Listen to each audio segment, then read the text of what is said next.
Hi, and welcome back to Stock Talk. This is Joe Rabil with Rabil Stock Research. So I want to go into something really specific on the lesson today. There was a back test done years ago, and it basically showed why technical analysis doesn't work. At least that was the premise of it. You can actually find the video on YouTube, and it's a guy named Dr. Data. And so anyway, I'm going to show you a specific slide from that. But what I've done, and essentially what I wrote in my book, one of the main patterns I look for is when technical analysis fails. And so I want you to understand this crystal clear. So I'm going to go through this in depth. So as we look at the agenda, I'm really looking for a sell signal that fails. It could be a buy signal that fails as well. And I'm going to show you what that means and how to sort of take advantage of that, or why we're taking advantage of it. And then I am going to go into the back test. I'm just going to show you briefly what it showed, because it basically supports the pattern for my book. The key is understanding that you're using two time frames for a strategy, not just a single time frame. And that's what's lacking in the back test. And I find it kind of be a little bit more difficult to back test a pattern when you don't have in other words, testing two separate time frames is a lot more difficult. It definitely takes programming skills to be able to do it. And just to put in one moving average crossing another, I mean, that's a pretty simple back test, but it's not always that useful.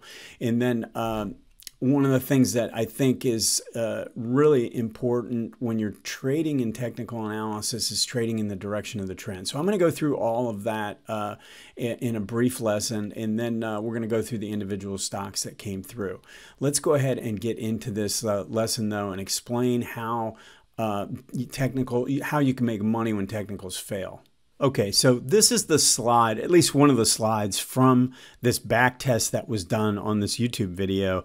And what it's showing here is these are the moving average crossover numbers that was back tested. I think he actually did more. He did several, but the top one's actually fairly close to my 18 and 40. I mean, it's a 15 and 50, not exact, but it doesn't even matter. It's not even all that relevant. All these numbers are basically the same. If you go and look at this, especially here, which is what I want to focus in on, these are the percent profitable bearish trades. So this would be when, and for our purposes, when the 18 crosses down below the 40. Okay, he's using a 15 and 50, but I'm saying here's the 18 crossing back down below the 40. That's supposed to be a sell signal, right? Because that's a bearish signal. Your short-term moving average is crossing down below the longer-term moving average. That's supposed to be a sell. So, essentially, if you were to take every time that were to happen in all of these different moving averages configurations, you can see that you're going to be wrong somewhere in the area of 70%, maybe, up towards almost 80% in some cases. So, and that's again on the bearish signals. Notice how market, and he did this a back test of the S&P stocks going back to 1950. Well, the market's had an upward bias over time, right? I mean, so it makes sense that the bull signals are actually profitable and the bear signals are not. Now, he was arguing that based on a buy and hold, you would have done better. Now, I don't really want to get into that question, okay? But what I want to discuss is the merits of a bearish signal, especially when the long-term trend is up, okay? Because that's essentially what I'm trying to identify. So let's just get into the specific signal. So again, I've got this 18 crossing down below the 40. Well, when that happens here, this is a sell signal. It's basically a sell signal. He basically back test every single time this happened, and he said you would be shorting at that point.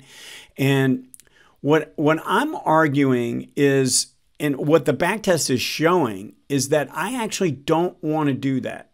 If the weekly, so let's say this is a daily chart, And on a weekly chart, you have this. You have uptrend in place with moving averages going up, and the price is consolidating or pulling back towards the longer term uptrend. So the trend is up, and we're getting a pullback in the trend, and that's what this sell signal is causing.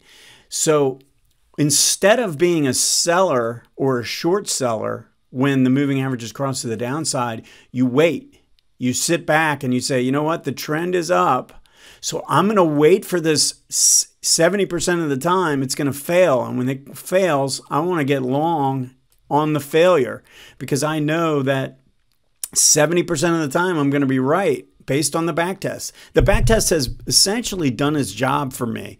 I don't have to go and do the back test because I'm taking advantage of the opposite side of this trade. I'm not shorting when the moving average crosses to the downside. I'm actually waiting for that to fail and I'm getting long. That's essentially the premise of the book. Now, there's a lot more that goes into this, and let's just look at one more slide here. So what I am taking into account is not only, so the boxed area is essentially what I'm looking for. So this is where, look at where the moving average, the 18-day, crosses down below the 40-day. So this would be on the back test, this is where you'd be getting short right here, okay? Now, what I'm doing is I'm taking into account a lot of things. I'm looking at the moving averages on the higher time frame. I'm looking at the MACD on the higher time frame. I'm looking at DI and the ADX on the higher time frame. I'm also looking at what's taking place in the MACD on the lower time frame, and I'm looking at how strong the sellers are during the decline phase. All of that is taking into account. So it's not just simply the moving average crossover that I'm looking at. With that said, what he's telling us in the back test is that as this crosses back over here, this sell signal is failing. And there's, like I say, there's somewhere in the area of a 70 to 80% chance that you're going to make money of this to the upside. Now, when I did a back test on this specific setup, this 2 time frame pattern, it actually wasn't as good. And the reason why, it was more like 65%, 65%. And the reason why is because I was using a fairly tight stop. I wasn't just putting the trade on and leaving it on. I wanted to have a set risk level each time. And so whenever you do that, then your numbers are not going to be as high in terms of the win rate. So anyway, I just thought this was important to understand. What this back test is doing for us is essentially putting in numbers dating back to 1950 that if you have an uptrend in place on the higher time frame and you wait for a sell signal where the 18 crosses down below the 40 and then you sit back and don't get short, you wait for it to turn back to the upside, the probabilities are pretty good in your favor that you're going to get some ensuing upside movement. And then if you're going to overlay a good money management plan and trade management plan with that, I think you have a winning strategy. So anyway, let's go ahead and get into the individual stocks. Briefly, my services can be found at rabelstockresearch.com. For the individual package, I send out about 2 to 3 reports each week, plus I have a special video for that package. If you have an interest in trying the service, you can use a coupon code StockTalk and get the first 2 months for $50. Let's get into the analysis now. As we get going here, I'm starting as of the market open on Thursday. Market's down, hitting new lows again. So I'm going to start with the TNX. I did this maybe 3 weeks ago or something like that, but I think it's worth updating just because this is such an important index right now. And I'm actually doing 2 different indexes today, and then I'm going to go through. There's a few individual stocks I'm going to spend a few extra minutes on just because there are basically mini lessons inside this. So let's just start with the TNX, and we're going to go and look at this monthly chart. And we can go back and see that we're pushing up through this kind of resistance area that I mentioned last time, up above 3. And if you remember, what I was saying here is that the probabilities were that we're going to consolidate, and as opposed to just break out and take off. And the reason I was saying that is because this is extended away from the 18-month line, and we've already made a pretty big run to break out. Most of the time when that happens, I expect some type of a consolidation to take place. Now, sometimes you'll actually break out first, and then you go through a consolidation pattern.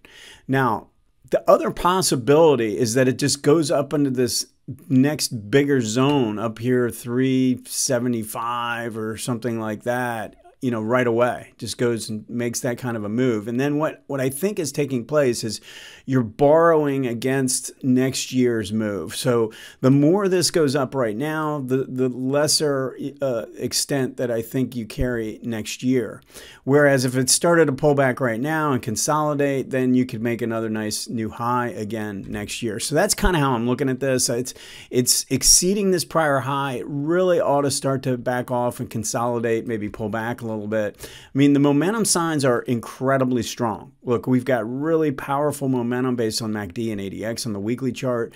The ADX and the MACD on the daily chart are also confirming the strength. And, you know, so we have to respect that, I think. But just because how big of a move that it's made, it just makes sense to me that it's going to consolidate. But I wanted to frame it out and make sure you know it's possible we're going to go ahead and overshoot this level to a bigger degree. So just kind of keep that in mind. But the underlying trend is very bullish. Now, XLB, I think this is really important, okay, because this has been an index. I want to show it here. Look at what this has been doing on a relative basis. And this is where in a bear market, you have to be very careful about relative strength. I like relative strength, but at the same time, what we're looking for is relative strength actually works best after the market's made a bottom. And you look at a bottom, let's say we've made some kind of a climatic low in the overall market, then you want to go and look for the stocks that are showing relative strength. Okay, but when we're still in the process of going down, which appears to be the case right now, you got to be very careful about relative strength because that could be the next breakdown coming. Okay, so I wanted to bring this XLB up, and I had mentioned before when I talked about this, it might have been in my to my subscribers, but I was basically saying if we break 80, that this is a big negative because we've been consolidating sideways and holding pretty key support and obviously showing good relative performance. But now that we've broken that, I could see this line continuing to drop down and revert back to the mean in a more significant way. Look at what the momentum is doing on a daily chart. You see how we had low ADX here for a period, and now we got a really strong indication from the sellers, and ADX is crossing and rising here. I mean, this is the type of thing, yeah, we're short term, maybe oversold, maybe we can get some kind of a bounce, but you got to be careful in this area now. It was up until about, I would say about 3 or 4 weeks ago, it had really been a good place to be, and we just start to see some deterioration. And just recently, we started to lose some of these chemical stocks that have been really strong. So that's the update on the XLB. So it's the type of thing where, you know, if you got a little bit of a mini rally here, you know, especially, you know, you want to be focusing in on your individual stocks, but the underlying trend of the sector is pretty important to recognize. Okay, so Apple's the first request here. So, I mean, there's a couple things going on here that I think is relevant, and I'd like to look at this on the long-term time frame. If you notice, starting right about here, the 18-month turned up. We went through a correction phase in 2015, 2016. Pretty long, you know, sideways pattern. And then this line started to turn up. And through this whole period, this line has been rising. And if you look at what's going on right now, this line is starting to flatten out again. It hasn't officially turned over yet, but the fact that it's flattening out is a little bit of a concern after such a big run. And you know, just realize that that line is really helping us to define the trend in that specific time frame. So this is a monthly chart, long-term trend, and the long-term trend was up and now is turning neutral. Okay, it's not officially negative. or anything like that, but you had a trend in place for a very, very long time that is no longer in place. It was bullish, and now I would call it neutral. And it's a lot more clear when you look at it on a weekly chart. MACD crossing down through the zero line in a pretty ferocious manner, and we've got ADX showing strength, but it's based on the red DI, the sellers. So that's the type of thing now where we've got both of these lines kind of rolling over on top, and you should expect resistance now in place right around this 150 area, which is where it failed the last time. Support in this doesn't come in until a decent lower. I mean, the top end doesn't look like it's holding now. That was around 140. So you have to start looking at the bottom end. And as long as this momentum is strong, we don't necessarily assume that this is going to hold. If you go back to my pools of money discussion, remember, momentum is actually more important to me than previous price support. Okay, those are just areas to keep an eye on. Okay, so CVX, Chevron. So obviously we've had some real strength in the energy area. What's bothering me about what's going on here is even though the relative strength really isn't budging much. I mean, this is still pretty strong. It is pulling back off its high. But, you know, that would make you feel like this is a really good place to be. What I don't like, there's a couple things I don't like. First of all, if we look at the weekly, notice how when we made a new high here, MACD did not confirm. Green DI also didn't confirm. You see how it made a significantly lower high? I'm not as concerned about the ADX diverging like that just because it's so strong. It's been up above 50 and you know, in a power trend and all. But when MACD does that and DI, it sort of tells me, okay, we're on the lookout for a pullback. The other thing that I would tell you, if we go and look at the daily chart, we went through this period and then we tried to break out and make a decent move, but ADX couldn't even get above 25. Okay, so if we're trending to the upside and then we make a new strong new high and ADX can't get above 25, then you should be on the lookout for a reversal in that time frame. So that's really what's taking place. The other thing that's bugging me a little bit is the volume activity, not necessarily in Chevron, but when I go through and look at the energy stocks, we've got gaps here on these pullbacks, but we're also showing some signs of volume as well. So a little bit concerning from that standpoint. Got to be a little bit more careful here, a little bit more selective. And obviously, if you don't get a trigger coming back to the upside, then there's no trade here. You know, we're pulling back to support, but as I'm showing you that we're losing momentum in something like this stock. Okay, let's look at Merck. And, you know, Merck overall pattern is actually really attractive. But what's taken place recently is the pullback, the quality of the pullback. You need to look at the individual bars. Look at the size of these bars. You see how big these red bars are? You see the gap in place?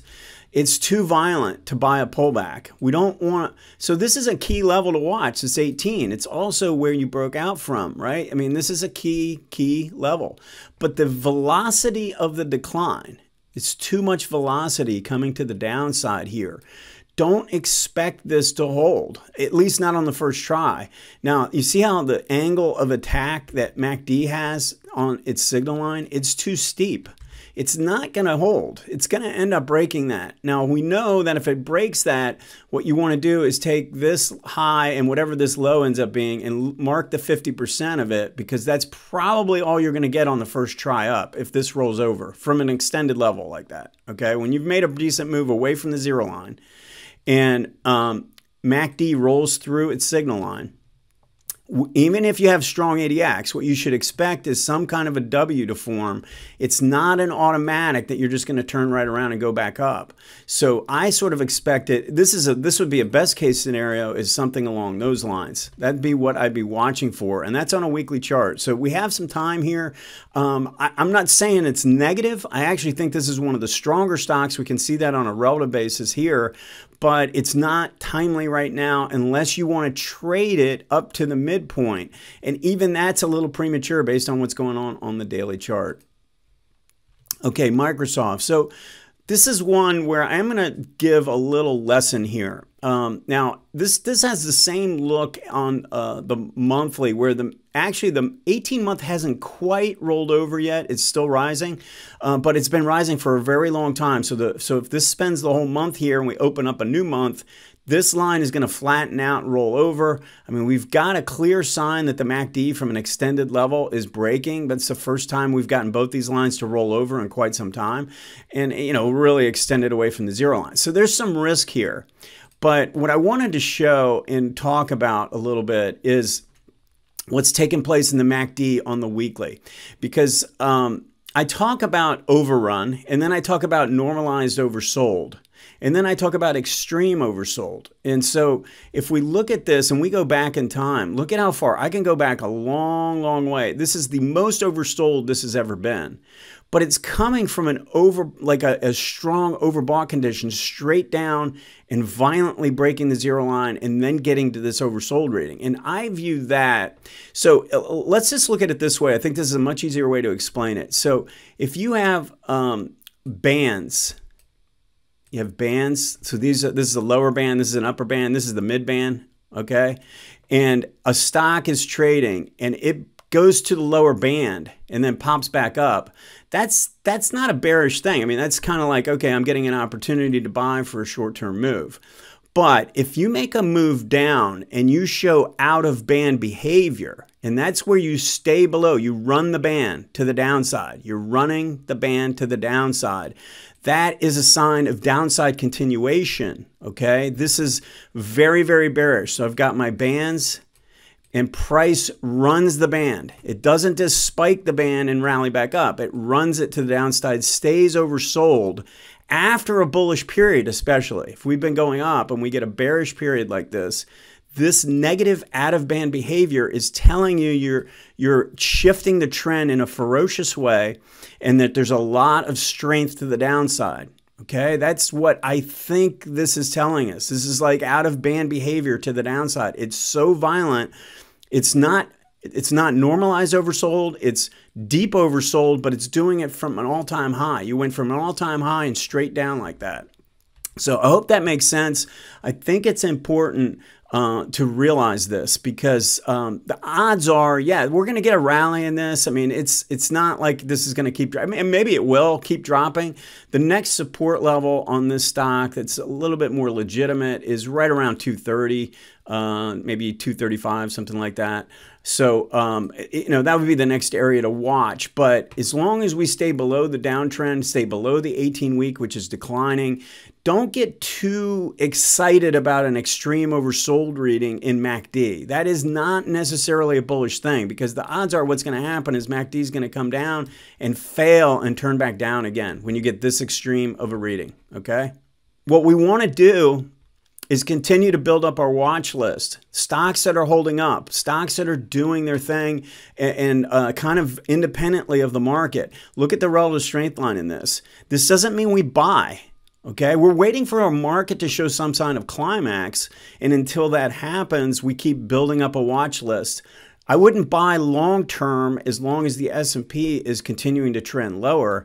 But if we get some kind of a big climax move where a lot of selling takes place and volume expands dramatically, then you might start wanting to look at stocks like this that have formed a nice base and have been going the other way. So something to keep an eye on. I would certainly keep a close eye on that one. Now, this falls in line with what's taking place in the XLB. Look at this Dow Chemical, which is holding up incredibly well. You can see on a relative basis, since the beginning of the year, it had been really going up, and now it's just really getting hit. It seems like this stock is telling us that the odds of a recession are going up is what appears to be the case based on what's taking place here in the violent fashion that this is driving to the downside. Deep oversold. We're coming into some support on this right around mid 50s, 53, 54, 55.